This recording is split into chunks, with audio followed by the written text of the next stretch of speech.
Hello guys, welcome to our channel the bare act factory. अब तक हम इसको हमने एलएलपी एक्ट शुरू किया था। एलएलपी एक्ट के हम 5 पार्ट अब तक अपलोड कर चुके हैं। पहले पार्ट के अंदर हमने एलएलपी का बिल्कुल बेसिक इंट्रोडक्शन समझाया था आपको। दूसरे पार्ट के अंदर हमने प्रीएम्बल और सेक्शन 1, और तीसरे पार्ट के अंदर हमने बॉडी कॉरपोरेट, जो एक बहुत ब्रॉड डेफिनेशन है, इसको बहुत अच्छे से एक्सप्लेन किया।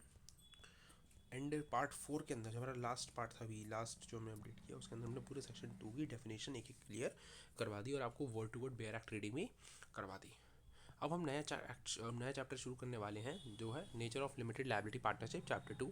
ये बहुत मोस्ट इंपॉर्टेंट चैप्टर रहने वाला है आपका, मोस्ट इंपॉर्टेंट चैप्टर रहने वाला है आपका। इसके अंदर आप एलएलपी के बारे में समझोगे, और बेयर एक्ट रीडिंग जो आप करते जा रहे हो ना, ये आपको बहुत हेल्पफुल होने वाली है। आप चाहे किसी भी कॉम्पिटिटिव एग्जामिनेशन के अंदर बैठोगे, आप कोई सा भी एग्जाम में बैठोगे, आपको बीआर एक्ट से ही क्वेश्चन आते हैं और बहुत इंपॉर्टेंट रहने वाले हैं। तो अब शुरू करते हैं अपन सेक्शन 3। आज का जो हमारा एजेंडा है, जो आज के एक साथ जो होंगे टॉपिक, वो हम सेक्शन 3, सेक्शन 4, सेक्शन 5 और सेक्शन 6, ये 4 एक साथ कंप्लीट हो जाएंगे हमारे। फिर सेक्शन 7 एक बिल्कुल नया टॉपिक आएगा, डेजिग्नेट पार्टनर, वो हम थोड़ा डिटेल के अंदर डिस्कस करेंगे। फिर हम एक साथ फिर दूसरे पार्ट के अंदर जो अगला करेंगे, जब पार्ट 7 लाएंगे तो उसके अंदर हम ये पूरा चैप्टर कंप्लीट कर लेंगे। तो इसको हम 2 पार्ट्स में ख़त्म करेंगे। अब हमारे पार्ट 6 है, तो चलिए गाइस शुरू करते हैं। पहले मैं आपको पूरा सार समझा देता हूँ कि क्या है और क्या क्या सेक्शन करेंगे, फिर अपन बेयर एक्ट रीडिंग करते हैं। ओके गाइस, और मैं नोट्स भी आपको उसके बनवा देता हूँ। हाँ तो गाइस, सबसे पहले हम सेक्शन 3 से शुरू करते हैं। सेक्शन 3 क्या कहता है, देखिए। सबसे पहले अगर आपको ये वीडियो बिल्कुल, अगर आपको पूरे एक्ट समझना है, तो सबसे पहले आपको इसका एक एक लेक्चर आपको नहीं छोड़ना है। जो पार्ट नंबर 3 था मेरा, उसके अंदर मैंने आपको बॉडी कॉर्पोरेट की बहुत अच्छी डेफिनेशन समझाई थी। बॉडी कॉर्पोरेट को पूरा कंसेप्ट क्लियर करवाया था और आपसे कहा था ये आपके लाइफ टाइम काम आने वाला है, जब भी आप कंपनी लो, कोई भी कॉर्पोरेट लो, कुछ भी पढ़ोगे तो गाइस इसके अंदर जो बॉडी कॉर्पोरेट है, अगर आपने नहीं पढ़ा तो उसकी लेक्चर को जाके देखें। वो पार्ट 3 है एलएलपी एक्ट का, जो हमने एलएलपी एक्ट सीरीज शुरू करी है। उसके अंदर बॉडी कॉर्पोरेट का मीनिंग आपको समझ आ जाएगा, तो आपको सेक्शन 3 बहुत आसानी से समझ आएगा। सेक्शन 3 सिंपली सी एक बात बोलता है, क्या बोलता है कि जो एलएलपी है, यानी लिमिटेड लायबिलिटी पार्टनरशिप है, वो क्या मानी जाएगी, वो बॉडी कॉर्पोरेट मानी जाएगी। बस सीधी सी बात यहीं पे ख़त्म हो जाती है कि जो एलएलपी है वो बॉडी कॉर्पोरेट मानी जाती है। बस यहीं पे सारा डिस्कशन खत्म हो जाता है। अब इसके अंदर इसकी जो, अगर आपने बॉडी कॉर्पोरेट ढंग से पढ़ा है, उसके फीचर्स अगर आप समझते हैं, तो वो है। मैं आपको बॉडी कॉर्पोरेट एक छोटा सा एक्सप्लेन कर देता हूँ इस वीडियो के अंदर भी, कि बॉडी कॉर्पोरेट एक्चुअली होता क्या है। देखिए, जैसे एक, अगर हम नेचुरल मैन की बात करें, तो जब वो जन्म लेता है, तो आपने सुना होगा कि उसका हम बर्थ सर्टिफिकेट बनवाते हैं। क्या बनवाते हैं? बर्थ सर्टिफिकेट बनवाते हैं। ठीक है। अच्छा, अब मान लो अगर मैं कोई कंपनी खोलूँ, जैसे एक तो है, मैं धंधा करना चाहता हूँ, अपने किराने की दुकान डालना चाहता हूँ। मेरे पास ज़मीन भी है, जगह भी है, मैंने उसमें किराने का सामान लाया, इन्वेस्टमेंट करा और मैंने काम धंधा शुरू कर दिया। अगर अब मैं इससे एक कदम बढ़ के कुछ करना चाहता हूँ, जैसे मैं चाहूँ कर कोई कंपनी खोलना चाहता हूँ, मतलब एक रजिस्टर्ड कंपनी, जैसे जैसे मैं कंपनी खोलना चाहता हूँ कि ABC प्राइवेट लिमिटेड, मतलब एक बड़ी कंपनी लेना चाहता हूँ, तो मुझे क्या करना होगा, उसका रजिस्ट्रेशन इनकॉर्पोरेशन वगैरह करवाना होगा। तो जब वो कंपनी में पैदा करता हूँ, तो मैं एक वो करवाता हूँ, तो उसे एक मैं वो फाइल करता हूँ। क्या फाइल करता हूँ? इनकॉर्पोरेशन डॉक्यूमेंट फाइल करता हूँ। और मुझे उस इनकॉर्पोरेशन डॉक्यूमेंट से एक सर्टिफिकेट इशू होता है। क्या इशू होता है? सर्टिफिकेट। और जिस दिन वो सर्टिफिकेट मेरे हाथ में होता है, समझ जाओ कि उस दिन क्या हो गया, उस दिन क्या हो गया, उस दिन बर्थ हो गया। किसका? एक न्यू कंपनी का, बर्थ ऑफ कंपनी। तो वो जो इनकॉर्पोरेशन डॉक्यूमेंट होता है, वो एक वो जो इनकॉर्पोरेशन डॉक्यूमेंट होता है, वो as a birth of company होता है, आप ये मान लीजिए। मतलब वो कंपनी का बर्थ सर्टिफिकेट होता है। अच्छा, अब उसके कंसिक्वेंस क्या होते हैं? जैसे कंसिक्वेंस मतलब परिणाम क्या होते हैं उसके,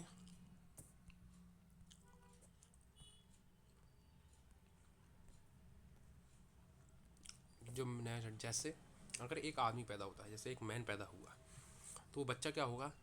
वो चाइल्ड होगा। तो वो क्या है? एक अलग नाम का आदमी हो जाएगा, मतलब एक पर्सन है कानून की नज़रों में।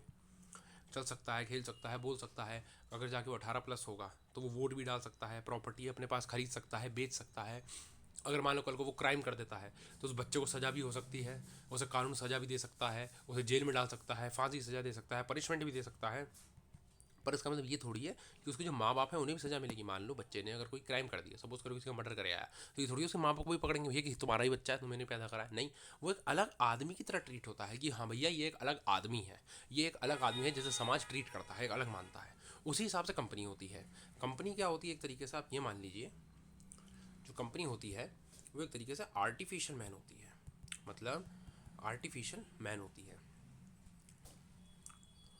आर्टिफिशियल मैन होती है, आर्टिफिशियल पर्सन होती है, आर्टिफिशियल ह्यूमन बीइंग होती है, ये कह लीजिए आप, सीधी सी बात है ना।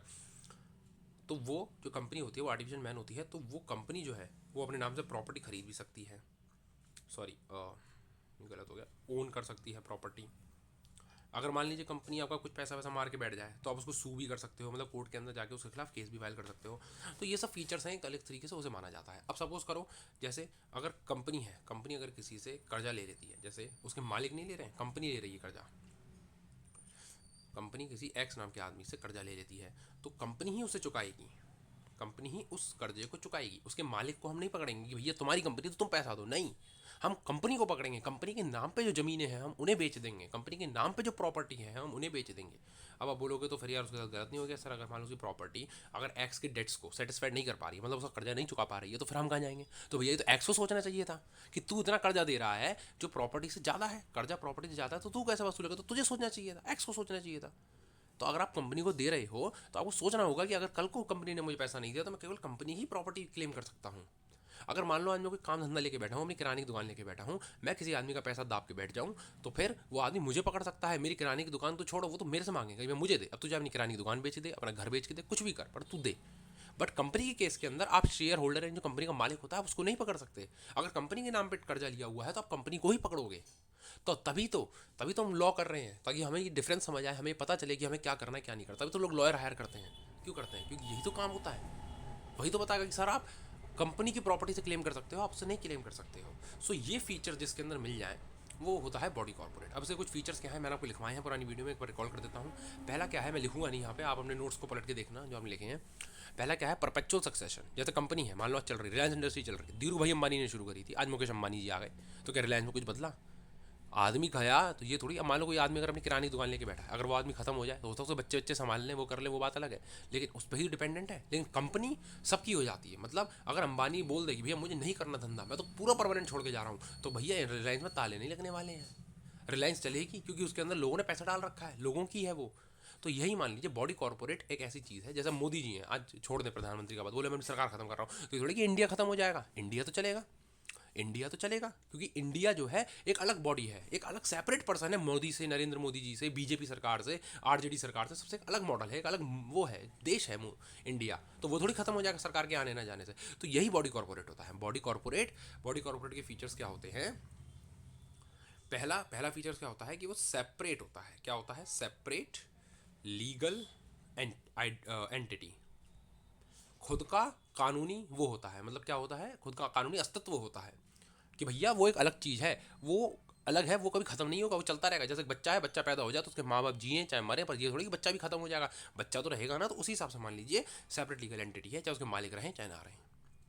दूसरी बात परपेचुअल सक्सेशन, वही बात कि अगर उसके मालिक कल को नहीं रहता तो वो चल सकता है। और तीसरी बात, ओन कर सकता है प्रॉपर्टी, और उसे सू करा जा सकता है, कोर्ट के अंदर केस फाइल वगैरह करा जा सकता है। ये सारे कुछ फीचर्स हैं आपको पढ़ने होंगे, तो बस बॉडी कॉर्पोरेट ये बताया है। अगर आप बॉडी कॉर्पोरेट समझोगे तो बहुत मज़ा आ जाएगा आपको, और फिर आपको पूरा कॉर्पोरेट लॉ ईजी लगने लगेगा। तो हम अपने टॉपिक पे आते हैं, सेक्शन 3। अभी तो मैंने बहुत शॉर्ट में दिया है, वो 23 मिनट का, कम से कम 25 मिनट के आसपास का टॉपिक है वो, जो आपको करना है, ये मान लीजिए, तब जाके आपको पूरा क्लियर होगा बॉडी कॉर्पोरेट। हाँ, तो चलिए, सेक्शन 3 क्या बोलता है? एलएलपी जो है वो बॉडी कॉर्पोरेट होता है ना। अब बॉडी कॉर्पोरेट का मतलब क्या है? जो एलएलपी है, अब एक तो वो सेपरेट लीगल एंटिटी होगा अपने पार्टनर से, मतलब उसके पार्टनर अलग है, एलएलपी अलग है। अब क्या होगा? एलएलपी के दो पार्टनर, तो एलएलपी अलग गिना जाएगा, उसका एक पार्टनर अलग गिना जाएगा, उसका एक पार्टनर अलग गिना जाएगा। आई बस समझ में? दूसरा क्या है? एलएलपी के और सुरेंद्र एक और क्या बात बोली है कि एलएलपी को परपेचुअल सक्सेशन होगा, एलएलपी के मतलब अगर उसके पार्टनर कल को मर जाते हैं, कुछ हो जाता है, तो एलएलपी चलती रहेगी, वो नहीं है। एक पॉइंट और दे रखा है कि कोई भी चेंज होगा पार्टनर के अंदर, कोई पार्टनर आएगा जाएगा, नया पार्टनर आएगा, तो उससे एलएलपी के एग्जिस्टेंस पर कोई फर्क नहीं पड़ेगा। ये मान लीजिए जैसे वो बच्चा है, उसके माँ बाप अगर कल को जिंदा नहीं रहते हैं तो उस पर कोई फर्क नहीं पड़ता, तो यही वो एलएलपी है कि उसके मालिक चाहे रहें चाहे ना रहें, पर एलएलपी चलता रहेगा और एलएलपी के अंदर कोई भी फर्क नहीं होगा ना। एलएलपी का राइट्स में, लाइबिलिटीज़ में, जो एलएलपी को एक तरीके से कौन, तो मतलब एलएलपी के अंदर जो उसके राइट्स एंड लाइबिलिटीज में कोई फर्क नहीं आएगा, चाहे उसके अंदर कोई पार्टनर आए चाहे ना आए, मतलब एलएलपी रिमेन्स अनअफेक्टेड रहेगी। अब इसको अपन बेयर एक्ट से देख लेंगे तो आपको और क्लियर हो जाएगा। तो अभी पहले अपन थोड़ा आगे और देख लेते हैं सेक्शन 4। अब सेक्शन 4 की बात करते हैं कि भैया सेक्शन 4 क्या कहता है। सेक्शन 4 बहुत छोटी सी बात कहता है, कुछ भी टेक्निकल नहीं है सेक्शन 4 के अंदर, ठीक है, कि कुछ भी, कि सेक्शन 4 ये कहता है कि इंडियन पार्टनरशिप एक्ट, जो भी आपने, शायद मैंने तो नहीं पढ़ा है लेकिन आपने अगर पढ़ रखा हो तो अच्छी बात है, मैं वो आगे पढ़ाऊंगा, कि इंडियन पार्टनरशिप एक्ट 1932 केवल और केवल पार्टनरशिप फर्म से डील करती है। तो इसका एक भी प्रोविज़न, इंडियन पार्टनरशिप एक्ट का एक भी प्रोविज़न एलएलपी के ऊपर लागू नहीं होगा, लिमिटेड लायबिलिटी पार्टनरशिप के ऊपर लागू नहीं होगा और केवल पार्टनरशिप पे लागू होगा। और इसके अंदर एक स्टार्टिंग में बात लिखी है कि अगर किसी सेक्शन के अंदर, मतलब एलएलपी का जो एक्ट है, अगर इसके किसी सेक्शन के अंदर ये लिख दिया जाए कि भैया इसके अंदर इंडियन पार्टनरशिप एक्ट लागू होगा, तो ही होगा, अदरवाइज नहीं होगा। अगर कुछ नहीं लिख रहा तो आप मान लो नहीं होगा, मतलब कोई भी सेक्शन के अंदर एलएलपी पार्टनरशिप एक्ट लागू नहीं होगा एलएलपी के ऊपर, बस सीधी सी बात है। लेकिन अगर किसी सेक्शन, जो भी आगे पढ़ोगे, अभी 81 सेक्शन है, तो अगर उसके बीच में अगर किसी सेक्शन में लिखा है कि हाँ भैया इस सेक्शन में, इस पर्टिकुलर सेक्शन में इंडियन पार्टनरशिप एक्ट लागू होगा, तो होगा, अदरवाइज नहीं होगा, बिल्कुल नहीं होगा, ठीक है। बस इतनी सी बात है, बेयर एक्ट से पढ़ लेंगे, आपको और क्रिस्टल क्लियर हो जाएगा। आगे बात करते हैं सेक्शन 5 की। सेक्शन 5 ये बताता है कि कौन कौन एलएलपी का पार्टनर्स बन सकता है, कौन कौन एलएलपी का पार्टनर बन सकता है, ये सीधी सी बात ये कहता है, ठीक है। सबसे पहली बात, जब मैं आपको उसकी डेफिनेशन पढ़ा रहा था, एड्रेस मैंने शायद आपको पढ़ाया था, बॉडी कॉर्पोरेट एड्रेस की, हाँ, डेफिनेशन पढ़ाई थी, मैंने आपको बताया था कि दो टाइप के लोग होते हैं, पर्सन दो टाइप के होते हैं, एक तो है इंडिविजुअल और एक है बॉडी कॉर्पोरेट। अब मैं इसको इतनी बार रिपीट कर चुका हूँ, अब मैं रिपीट नहीं करूँगा। ये तो हो गए जीते जागते, ये हो गए आर्टिफिशियल, इसको लिख दो नेचुरल और इसको लिख दो आर्टिफिशियल, ठीक है। अच्छा, एलएलपी के अंदर और जो वो है कंपनी बॉडी कॉर्पोरेट का एग्जांपल है। तो एलएलपी के अंदर जैसे हमने पार्टनरशिप पढ़ी थी, तो पार्टनरशिप के अंदर क्या है, एक नियम है कि भैया ए एंड बी नाम के दो व्यक्ति ही मिलकर पार्टनरशिप कर सकते हैं। पर एलएलपी के अंदर आप चाहो तो ए नाम का आदमी ने पार्टनरशिप कर ली, प्लस रिलायंस इंडस्ट्रीज के साथ मिलकर उसने एलएलपी बना ली, या रिलायंस इंडस्ट्रीज है उसने मिलकर अडानी ग्रुप के साथ एक पार्टनरशिप बना ली। एलएलपी के अंदर चाहे तो दो बॉडी कॉर्पोरेट, चाहे तो चाहे तो दो बॉडी कॉर्पोरेट, चाहे तो एक पर्सन बॉडी कॉर्पोरेट के साथ, या फिर पर्सन प्लस पर्सन, ये तीनों मिलके भी एलएलपी बना सकते हैं। मतलब रिलायंस इंडस्ट्री चाहे तो अडानी ग्रुप के साथ बना सकती है, उसके बाद फिजिक्स वाला चाहे तो एलन के साथ मिलकर बना सकती है। मतलब ज़रूरी नहीं है कि उसके अंदर नेचुरल व्यक्ति ही चाहिए, मतलब जीते जागते आदमी ही चाहिए। लेकिन पार्टनरशिप के अंदर आपको जीते जागते आदमी चाहिए, लेकिन एलएलपी के अंदर ज़रूरी नहीं है कि आपको जीते जागते आदमी ही चाहिए। उसके अंदर आप दो कंपनियों के साथ मिलकर, एक आदमी एक कंपनी के साथ मिलकर, मतलब कैसे भी मिलकर एलएलपी बना सकता है, उसके ऊपर कोई भी रेस्ट्रिक्शन नहीं है, ठीक है। अच्छा, अब इसके अंदर जो इसका प्रोवाइज़ो है, इसके अंदर एक बात ये बताई गई है, सेक्शन 5 का जो एक प्रोवाइज़ो दिया है, अब इसके अंदर एक बात ये बताई गई है कि कौन सा, चलो आपने मान लिया कि एक बॉडी कॉर्पोरेट बनेगा और कोई भी इंडिविजुअल मिलकर बना सकते हैं। तो अब इंडिविजुअल कौन कौन से इंडिविजुअल बनेंगे और कौन से नहीं बनेंगे, इसमें तीन लिस्ट बताई है जो इंडिविजुअल पार्टनर नहीं बन सकते। पहला क्या है, अगर वो अनसाउंड माइंड का है, अनसाउंड माइंड, अगर आपने इंडियन कॉन्ट्रैक्ट थोड़ी सी भी नॉलेज होगी, या अब ये मान लो कि माइनर मतलब 18 से लेस कोई व्यक्ति, और अनसाउंड माइंड का जिसका मतलब दिमाग सही नहीं है, जो थोड़ा मतलब पागल टाइप है, तो वो आदमी व्यक्ति नहीं बन सकता है, ठीक है। ये अपनी उसके अंदर इंडियन कॉन्ट्रैक्ट के अंदर लिख रही है, वो पार्टनर नहीं बन सकता। दूसरा, वो अनडिस्चार्ज इंस्टॉलमेंट हो। अनडिस्चार्ज इंस्टॉलमेंट क्या, मान लो मेरे ऊपर 50 लाख रुपये कर्जा है, लेकिन मैं केवल और केवल आज के टाइम में 20 लाख रुपये चुका सकता हूँ, पूरे 50 लाख नहीं चुका सकता, मेरे ऊपर अभी भी 30 लाख रुपये कर्जा रहेगा, तो मैं पार्टनरशिप नहीं कर सकता, ठीक है। कि मतलब जो जिस पे कर्जा ज़्यादा है लेकिन उसकी जो आमदनी है वो कम है, मतलब वो आज के टाइम में कर्जा नहीं चुका सकता, आज के टाइम में वो व्यक्ति कर्जे में है, ठीक है। और तीसरा, वो व्यक्ति जिसकी इंसॉल्वेंसी की एप्लीकेशन पेंडिंग पड़ी है। देखो, ये एक आगे की बात है, आईबीसी कोड नाम का एक कानून है, आपके सिलेबस में नहीं है, बहुत हाई लेवल का एक आपका एक तरीके से एक आईबीसी का कानून है जो आप आगे पढ़ोगे कभी, वैसे तो बहुत हाई लेवल कानून है। आईबीसी के अंदर ये बोला जाता है, जैसे मान लो अभी अनिल अंबानी का केस भी चला था और बहुत सारे हैं, कि मान लो आज अगर सपोज करो एक व्यक्ति है जिसके ऊपर 50 लाख का लोन है, उसने 20 लाख रुपए चुका दिए, पर वो 30 लाख रुपए अभी भी देने में असमर्थ है, वो कुछ भी नहीं चुका पा रहा, कितना भी कर लो वो 30 लाख नहीं दे रहा, वो कह रहा मेरा घर बिक गया, सब बिक गया, मैं कहाँ से लाऊं, नहीं है भाई। तो उसका एक होता है कि भैया तू अपने आप को दिवालिया घोषित करवा दे। दिवालिया घोषित से क्या होता है, दिवालिया घोषित से ये होता है कि देखो एक तो व्यक्ति से आप कुछ ले नहीं सकते तुम, तो जो क्रेडिटर है उन्होंने पैसा दिया तो वो तो कुछ क्लेम कर नहीं सकते, तो ये उनका तो नुकसान हो गया। तो वो क्या करेंगे, तुमने आपको दिवालिया घोषित करवा। दिवालिया घोषित से क्या होता है, एक बात बताओ, अगर कोई आदमी दिवालिया घोषित हो जाए, दिवालिया का मतलब होता है बिल्कुल भिखमंगा, नंगा, बिल्कुल उस पर कुछ भी नहीं है, एक ढेला भी नहीं है, तो समझ जाओ उसकी कितनी बदनामी है मार्केट के अंदर, मतलब कितनी एक जो रेपुटेशन है उसकी कितनी गिर गई। अब उससे क्या होता है, मेरे हिसाब से शायद कुछ राइट्स होते हैं, उससे कुछ राइट्स उसके छीन लिए जाते हैं, मतलब एक तरीके से बहुत हीन दृष्टि से देखा जाता है। तो इसलिए कहते हैं कि जो व्यक्ति दिवाली हो जाता है तो उसके लिए एक एप्लीकेशन लगाई जाती है, इंसॉल्वेंसी की एप्लीकेशन, तो भैया कि वो कर दो। तो उससे क्या होता है, दोनों के लिए फायदा होता है। एक तो क्या होता है, क्रेडिटर को चैन पड़ जाता है कि हाँ भैया चलो उसकी बदनामी हो गई, मुझे कुछ नहीं मिला। और जो व्यक्ति जो होता है, जो खुद दिवाली घोषित होता है, वो इस बात से छूट जाता है कि अब उससे कोई कर्जा नहीं मांग सकता। एक बार वो दिवाली घोषित हो गया तो अब उससे कोई पैसे नहीं मांग सकता। अब ये मत सोचना अरे सर ये तो बढ़िया है, कर्जा लो दिवाली घोषित हो जाओ, सारा काम ही खत्म। पर दिवालिया घोषित होने में बहुत टंटे हैं। एक बार दिवाली घोषित होकर बहुत बदनामी, बहुत नाम और बहुत वो होती है। आज अनिल अनिल अंबानी का केस चल रहा है, उनके ऊपर क्या लग रहा है कि भैया कहीं दिवाली घोषित ना करने पड़ जाए, बैंक करप्ट घोषित ना करने पड़ जाए, कितनी बदनामी का काम है, अंबानी खानदान का एक लड़का मतलब ऐसे दिवाली घोषित हो जाए। तो इसलिए ये इंसॉल्वेंसी की एप्लीकेशन, हम उस पर नहीं जाते, वो छोड़िए, ठीक है। तो बस यही है, तो इसको हम बेयर एक्ट से पढ़ेंगे तो ये क्लियर अपन को हो जाएगा। अब अपन सेक्शन 6 की बात करते हैं। सेक्शन 6 बहुत ईजी है, बहुत ज़्यादा ईजी है।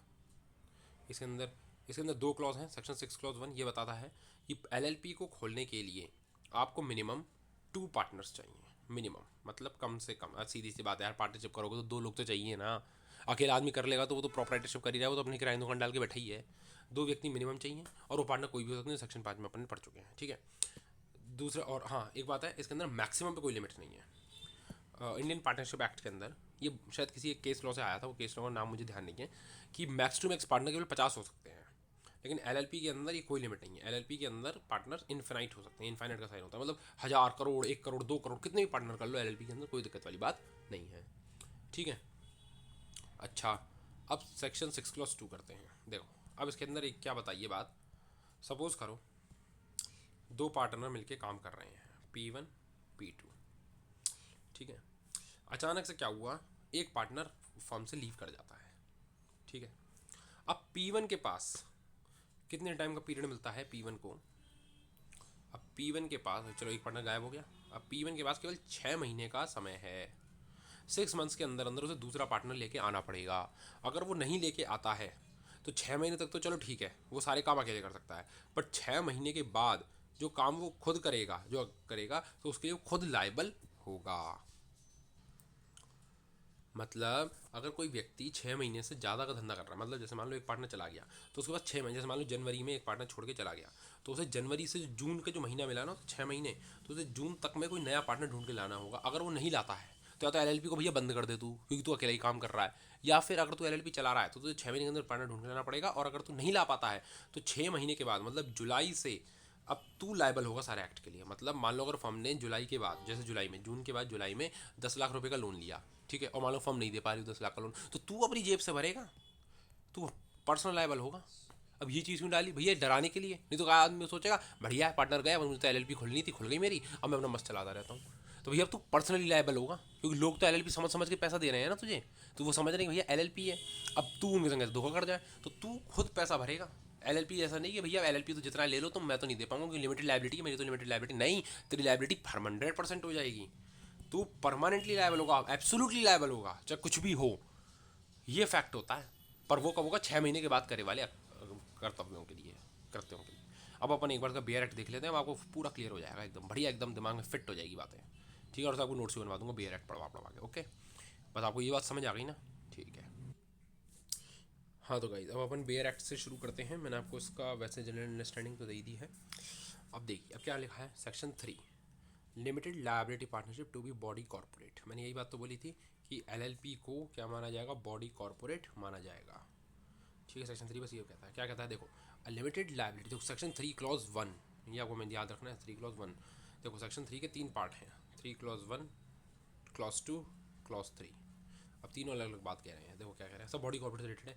A limited liability partnership is a body corporate formed, जो बनाई गई है, एंड इन कॉर्पोरेट फॉर्म्ड मतलब पहले तो दो पार्टनर मिले, उन्होंने बोला कि हम LLP बनाएंगे।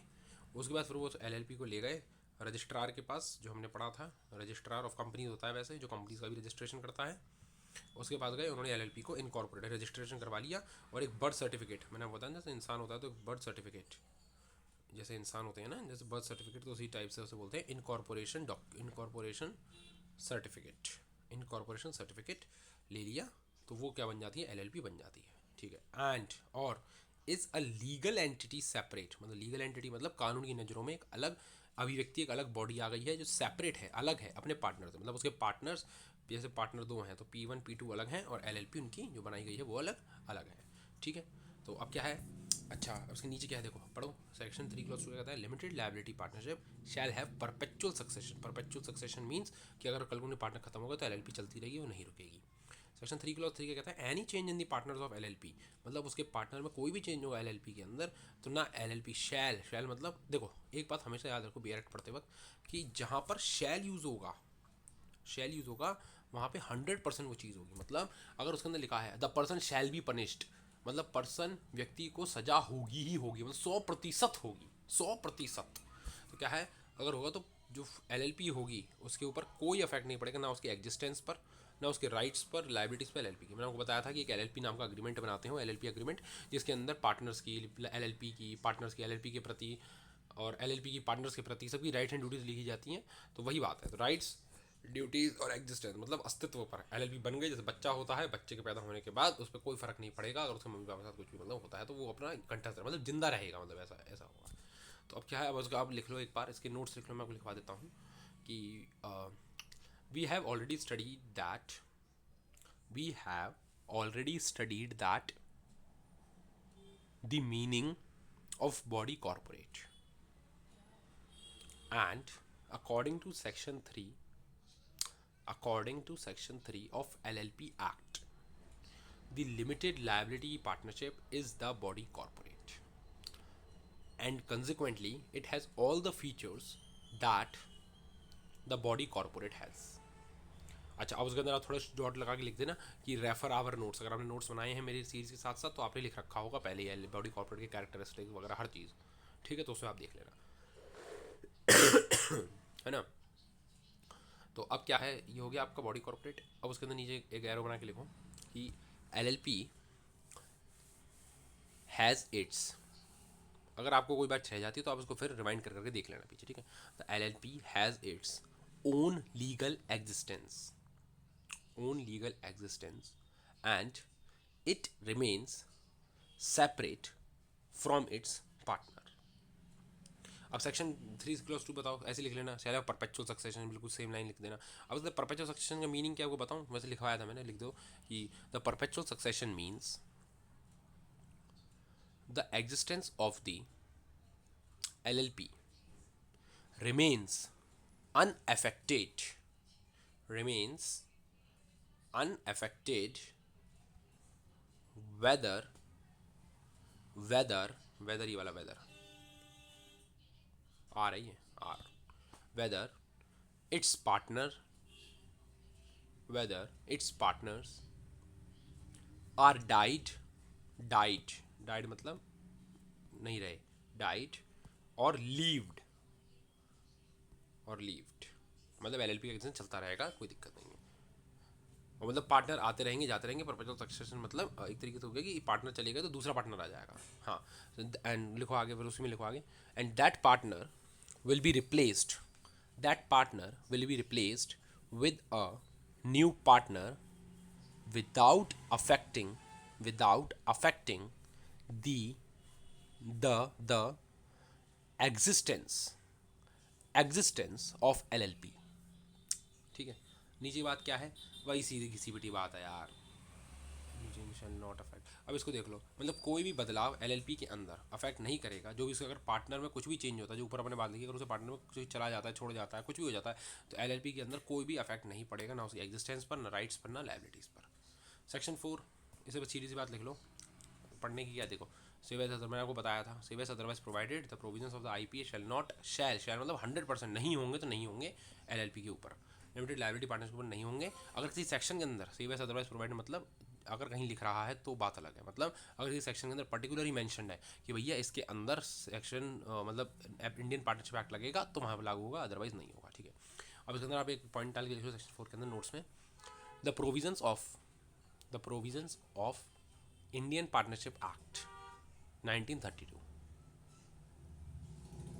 are not applicable on limited liability partnerships or LLPs। अब पार्टनर्स, ठीक है, अब आप इसके अंदर लिखो एनी इंडिविजुअल और बॉडी कॉर्पोरेट। अब देखो इसके अंदर क्या है, एनी इंडिविजुअल और बॉडी कॉर्पोरेट में भी अब पार्टनर इन एलएलपी, कोई इंडिविजुअल भी और बॉडी कॉर्पोरेट बन सकते हैं, ज़रूरी नहीं कि जीते जागते इंसान ही बने। देखो इसके अंदर आप लिखो नोट्स के अंदर, anyone can become the partner of LLP and there is no need that only the natural persons become partner of LLP unlike partnership firms। there is no, मैं फिर से रिपीट कर रहा हूँ, there is no need that only natural persons become the partner of LLPs unlike in partnership firms। anyone can, और उसमें एक point लगा लिख लो, एनी कंपनी और any body corporate, any can become the partner of LLP. अब आप इसको rewind करके देख लेना, अगर कुछ रह गया हो तो मैं ड्राफ्ट करता हूँ, वीडियो बहुत लंबी हो रहा है। इसका प्रोवाइजो क्या है कि एन इंडिविजुअल, अब इसके अंदर इंडिविजुअल मतलब अब इसके अंदर जो एलिजिबिलिटी बताई है नेचुरल पर्सन, अब देखो अब आप लिखो नीचे, द फॉलोइंग नेचुरल पर्सनस। अगर किसी बच्चे को नहीं समझ आ रहा तो उसमें हिंदी में लिख देना नेचुरल पर्सन के ऊपर जीवित व्यक्ति, अगर कोई जीवित व्यक्ति बनता है। हाँ, द फॉलोइंग नेचुरल पर्सनस शैल का मतलब वही 100% कुछ भी हो जाए नहीं होंगे, shall not be able to become the partner of LLP. ठीक है, अब इसके अंदर क्या लिखा है देखो, पहला क्या है, if the person is of unsound mind, बस सीधी सी बात लिख दो। और क्या लिखो, and if he is minor, minor की बात नहीं लिख रही, माइनर नहीं बन सकता, ठीक है। अब इसके बेयर एक्ट को देखते हैं। देखो अगर कोई व्यक्ति अनसाउंड माइंड का है बाय कोर्ट, देखो कभी कभी लड़ाई होती है, कोई आदमी बोलता है मैं अनसाउंड माइंड का नहीं हूँ, कोई आदमी बोले तू अनसाउंड माइंड का है, तो भैया क्या कहा जाएगा, अगर वो कोर्ट द्वारा, मैंने आपको बताया था कोर्ट इसके अंदर अलग वर्ड है और एनसीएलटी अलग वर्ड है। कोर्ट मतलब इस एलएलपी एक्ट के अंदर कुछ स्पेशल कोर्ट बनाई जाएंगी, अपने चाहे आप सर्च करके देख लेना गूगल पे कि भैया हमारे एरिया में कौन सी स्पेशल कोर्ट है एलएलपी की, स्पेशल कोर्ट बताई जाएगी। तो जिसके बाद अधिकार है, मतलब जिस क्षेत्र के अंदर बात हो रही है उस क्षेत्र के अंदर कोई कोर्ट है जिसके बाद अधिकार है, तो अगर वो इसे डिक्लेयर कर दे भैया ये व्यक्ति अनसाउंड माइंड का है और उसकी जो फाइंडिंग, उसकी एविडेंस अगर ये बताएं तो ये व्यक्ति अनसाउंड माइंड का है, तो वो नहीं बन पाएगा। मतलब सीधी सी बात है, आप तो अनसाउंड माइंड, मैंने को बेयर एक्ट की लैंग्वेज क्या बताई है, क्योंकि देखो कोर्ट क्या ऐसे नहीं मान लेता, आपने बोल दिया कि आदमी पागल है तो वो पागल नहीं माना जाएगा, उस कोर्ट क्या बोलेगी भैया ऐसा करके सबूत लेके आ, और फिर कोर्ट जब सबूत देखेगी तो एक आदेश जारी करेगी हाँ भैया ये अनसाउंड माइंड का है। अगर आपको लीगली किसी आदमी को प्रूफ करवाना है तब वो अनसाउंड माइंड का माना जाएगा, क्योंकि रिपोर्ट भी क्या फर्जी हो सकते हैं, लेकिन कोर्ट का ऑर्डर कभी फर्जी नहीं हो सकता, ये मान लीजिए। ठीक है, बताओ लिख दीजिए। और एक माइनर नहीं बन सकता, उसमें लिख देना and minor can not become, minor का मतलब क्या होता है 18 माइनस, मतलब 18 से नीचे वाला। ठीक है, अनडिस्चार्ज इंसॉल्वेंट। ठीक है, अब इसमें आप लिखो अपने नोट्स में, if that natural person is an undischarged insolvent, इस वर्ड को लिखो अनडिस्चार्ज इंसॉल्वेंट। इसका मीनिंग लिखेंगे अपन, नीचे लिखो एक एरो डाल के, क्या लिखोगे अनडिस्चार्ज इंसॉल्वेंट में, it means the person is not able to pay all of his debts, all of his DEBTS, debts मतलब कर्जा, all of his debts। अब इसका एग्जांपल लिखो कि अगर अब ऐसे एक बना लो, जैसे एक आदमी का, ए नाम का आदमी है, एक्स ने से 50 लाख का लोन दिया, ए ने से 20 लाख का दे दिया। अब जो ए जो है वो 30 लाख रुपए नहीं दे सकता, उसको कुछ भी बेच लो, 30 लाख रुपए नहीं दे सकता, so that person will be undischarged insolvent, मतलब उसके ऊपर कर्जा चढ़ा हुआ है, सीधी सी बात है। और तीसरा यही बात कहता है कि अगर उस व्यक्ति ने अपने आप को दिवालिया की अगर एप्लीकेशन फाइल कर दी है, एडजुडिकेटेड मतलब उसने एक एप्लीकेशन फाइल कर दी कि भैया मुझे दिवालिया घोषित कर दो। एडजुडिकेट मतलब उसने एक फाइल कर दिया है ताकि निर्णय, मतलब उसने अप्लाई कर दिया है उस निर्णय के लिए कि भैया मुझे इंसॉल्वेंट घोषित कर दो, मुझे दिवालिया घोषित कर दो, और उसकी एप्लीकेशन अभी पेंडिंग पड़ी है। अगर वो दिवालिया घोषित हो गया तो उसमें आई जाएगा कि वो दे ही नहीं सकता कंप्लीट। और अगर अभी भी उसने एप्लीकेशन दे दी और उसकी एप्लीकेशन भी पेंडिंग है, मतलब अभी कोर्ट ने डिसाइड नहीं करा है कि दिवालिया है या नहीं है, तब भी वो व्यक्ति नहीं होगा, क्योंकि भैया वो कगार पे ही है एक तरीके से। तो वापस हम नीचे लिख लो कि that person will also not be able, that person will also not be able to become the partner of LLP if applied he has applied in the NCLT, in the NCLT national company law tribunal होता है। इसके बारे में आप चाहे Google पे search करके थोड़ा बहुत लिख लेना। बस कंपनी की कोर्ट होती है, अंदर कंपनी के रिलेटेड मैटर जाते हैं और उसके अंदर डिसाइड होता है कि भैया कोई बैंकरप्ट है या नहीं है। बस ये है सीधी सी बात। यही कोर्ट है जो डिसाइड करती है व्यक्ति दिवालिया घोषित है या नहीं है। ठीक है, हाँ। If he has applied as for an insolvent in the NCLT and his application is pending, that means his application is not decided and he is not declared as insolvent till now। मतलब अभी तक उसे insolvent declare नहीं करा है लेकिन insolvent ही है। ठीक है, देखो बस बी और सी में क्या फ़र्क है कि भैया वो इंसॉल्वेंट बन गया, कि भैया उस पर साबित हो गया कि अभी ये बिल्कुल नहीं दे सकता 30 लाख रुपए। और एप्लीकेशन का मतलब क्या है कि मतलब अभी वो नहीं दे पा रहा है लेकिन अब बचने के लिए क्या कर रहा है, दिवालिया घोषित कर रहा है। तो अब आप एक बात भी ध्यान रखो, एक वकील बनने जा रहे हो तो अगर कोई आपसे सलाह लेने आए कि भैया मेरे पे तो पैसे नहीं है, मैं तो सब कुछ कर चुका, अब मैं नहीं दे पा रहा हूँ, तो आप उसे क्या सलाह दोगे, भैया तो ऐसा कर दिवालिया घोषित हो जा। क्या घोषित हो जा, दिवालिया घोषित हो जा। ठीक है, आप ऐसे कह देना उससे। ठीक है, तो ठीक है, अब छोटी टिप याद रखना। चलिए, अच्छा अब सेक्शन 6, अब ये लास्ट सेक्शन है, फिर से अपन कंप्लीट करते हैं लेक्चर को। सेक्शन 6 मैं आपको बताया था minimum number of partner. 6 clause 1 आप ऐसे लिखोगे, 6 क्लॉज 1 एवरी LLP शैल मतलब 100% एट लीस्ट कम से कम 2 पार्टनर होंगे। अब इसको नोट्स में लिख लो कि an LLP shall always consist of minimum 2 partner, minimum 2 partner. और उसके नीचे एक एरो डाल के एक हेडिंग लिख लो, एक बात लिख लो कि there can be any number of maximum partner of LLP, मतलब कितने भी पार्टनर हो सकते हैं, इनफाइनाइट भी हो सकते हैं। इनफाइनाइट का साइन होता है। ठीक है, साइंस वाले बच्चे, मैथ वाले बच्चे रिलेट कर पा रहे होंगे, इसे इनफाइनाइट का साइन बोलते हैं। ठीक है, मतलब इनफाइनाइट हो सकता है, कितने भी, 1 करोड़ 2 करोड़ तक पार्टनर हो सकते हैं आराम से, कोई रेस्ट्रिक्शन नहीं है किसी भी कानून द्वारा। ठीक है, अब इसको लिखो, देखो अब इसको पहले पढ़ते हैं। इफ़ अगर at any time the number of partner of a LLP is reduced, कम हो जाते हैं, 2 से कम, 2 से कम हो गए, मतलब अब केवल एक ही पार्टनर बचा है। The LLP carries on business for more than 6 month, अगर 6 महीने से ज़्यादा बिजनेस करती है और वो नंबर एक ही रहता है, मतलब एक व्यक्ति, मैंने आपको बताया था 6 महीने से ज़्यादा धंधा करता है, जो केवल अकेला पार्टनर, ओनली पार्टनर बचा है LLP का।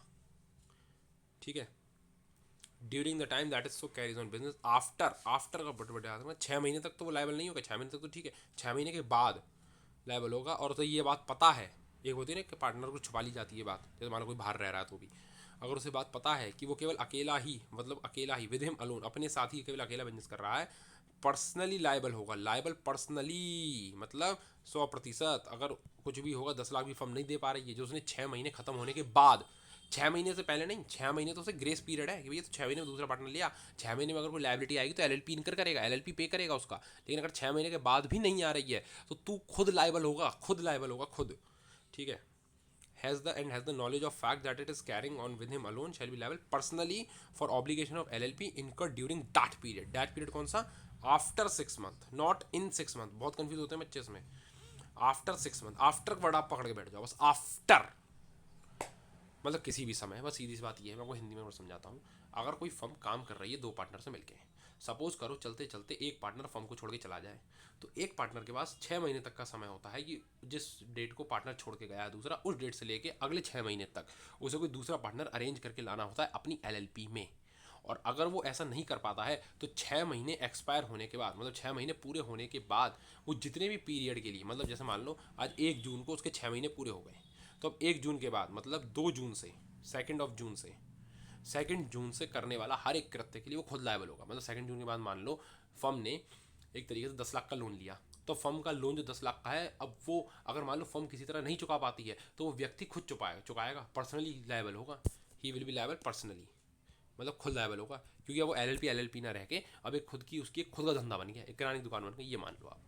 अब आप उसमें नोट्स में लिख लो कि if any of the partner, if perhaps sorry अब लिखो, if the LLP has two partners, if the LLP has two partners and one of them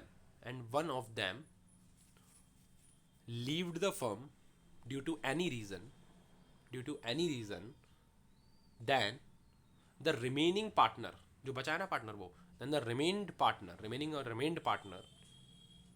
has the time period of 6 months. कितने महीने का? 6 महीने का. 6 months in which he is obliged, he is obliged, he is obliged to find a new partner for his LLP, and if after the expiry of those 6 months, he didn't find any partner, and he carries the business alone and has the full knowledge that he is carrying business alone. मतलब वो खुद अकेला business कर रहा है और इस बात की पूरी जानकारी है कि भैया मैं अकेला ही बिजनेस कर रहा हूँ, मेरे साथ और कोई नहीं है. ऐसा नहीं कोई मिसकंसेप्शन हो, कोई मिस एडवर्टीजमेंट हो, या वो पार्टनर ऐसे ही चला गया, उसे पूरी नॉलेज हो गई भैया कि मैं अकेला ही कर रहा हूँ. Has the knowledge that he is carrying business alone. Carrying के कुछ भी बोल लो उसको, के CARRYING, ठीक है, carrying business alone. then that remained partner shall मतलब 100%, shall be liable जिम्मेदार होगा, पर्सनली. इस वर्ड को आप बिल्कुल हाईलाइट कर लो, काले पीले हर पेन से पोत दो, पर्सनली, और उसके नीचे लिखो आप 100%, ऐसे लिखना 100%, एंड इसके अंदर लिखना नो लायबिलिटी ऑफ LLP, बस. Liable personally for all the obligations मतलब कोई कर्जे वर्जे, ऑब्लिगेशन, ये वर्ड, ऑब्लिगेशंस ऑफ LLP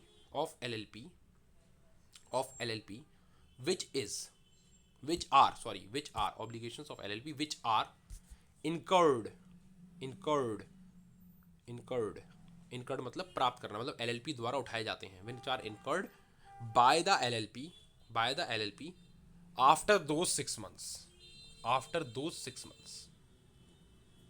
ठीक है. मान लो, अब इसका एक एग्जांपल आप नीचे लिखो. जैसे मान लो जनवरी को एक पार्टनर छोड़ के चला गया, तो वो जो रिमेनिंग पार्टनर है उसके बाद जून तक का समय है वो ढूंढ के लाए, पर वो लाने में असमर्थ रहता है. अब मान लो अब जून के बाद, अब मान लो दिसंबर में एक नया पार्टनर ढूंढ के लाता है, तो भैया जनवरी से जून तक तो उसने अलग के लिए धंधा किया क्योंकि एक पार्टनर चला गया छोड़ के. अब जनवरी से जून तक तो उस पर ग्रेस पीरियड है कि भैया वो जून तक ढूंढ के ले आए.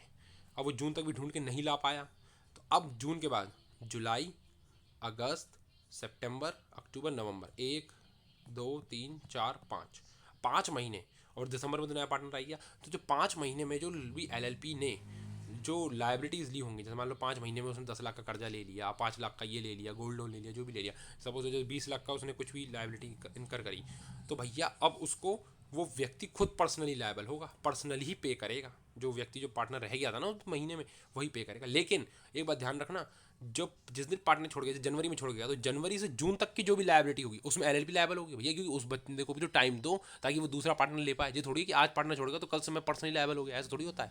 तो उस व्यक्ति को भी टाइम दो, इसलिए कानून उसे 6 महीने का समय देता है. तो उसको आप बिल्कुल मार्क कर लेना 6 महीने को, एक आफ्टर को लायबल कर लेना, और ये लिख, भले आप एक एरो बना के लिख दो, the remained partner will only be liable personally after the expiry of those 6 months,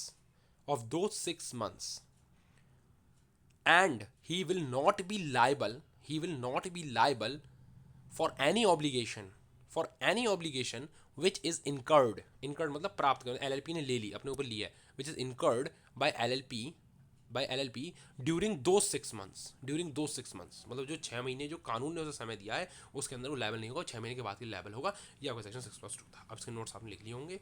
तो अगर आपको बिल्कुल LLP कमांड करनी है तो आपको लेक्चर सीरीज लाइन से देखनी होगी, तब आपको LLP एकदम बिल्कुल क्लियर हो जाएगा, और आप चाहे किसी भी एग्जाम में बैठो आपको LLP में बिल्कुल दिक्कत नहीं आएगी। ये हमारा पार्ट 6 था।